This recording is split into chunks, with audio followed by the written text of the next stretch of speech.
Охрабрување од Германија, но и конкретни барања од Франција испорачаа денеска нивните амбасадори во земјава за она што треба да се направи до октомври за да се добие датум за преговори.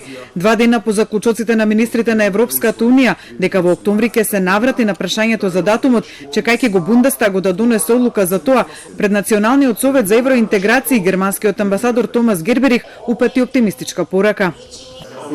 Јас лично сум убеден дека уште во оваа година ќе може да има само една одлука.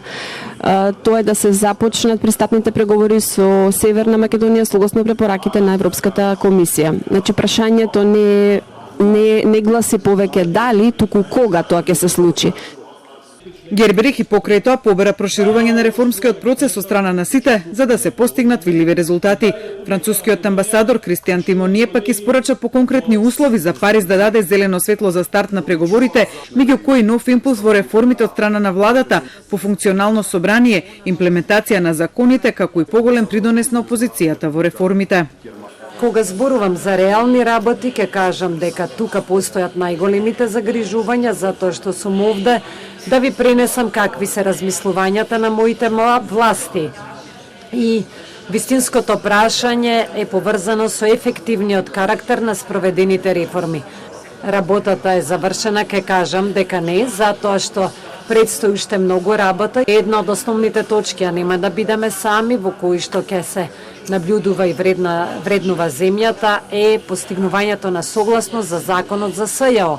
На седницата вице-премиерот за европски прашања рече дека земјава исполнила се за да добие датум, а на унијата и порача дека се разбирливе незините технички причини за одложувањето и оти тоа сега не ја става во прашање незината кредибилност.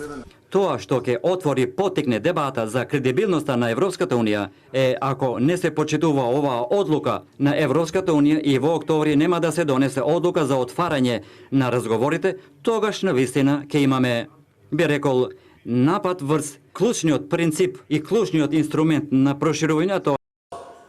Председавачот со Советот поранишниот шеф на дипломатијата Никола Поповски смета дека по 14 години кандидатски статус безпредметно е се уште да се дебатира за датумот за старт на преговори, туку е потребна дебата за датум за полноправно членство. За да се исполни тоа ќе биде потребна политичка одлука од Унијата, што не зависи од Македонија, вели Поповски, а она што зависи од земјава е да се приближи што повеќе до Унијата, за што ќе треба промени дома.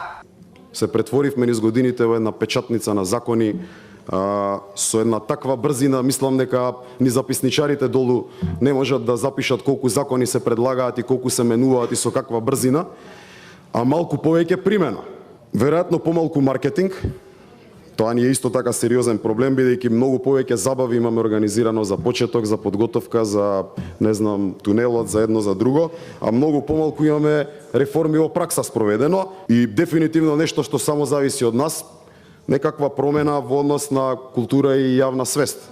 Ако тоа не се смени, смета тој, земјава ќе има проблем било која земја членка да ја убеди дека е подготвена за членство. За тоа зашто Националниот совет една година не одржал седница и тоа кога се очекуваа крупни одлуки од Европската унија за земјава, Поповски прстот на вината го впери кон владината коалиција за саботирање на работата на Советот со недавање консензус за негова работа.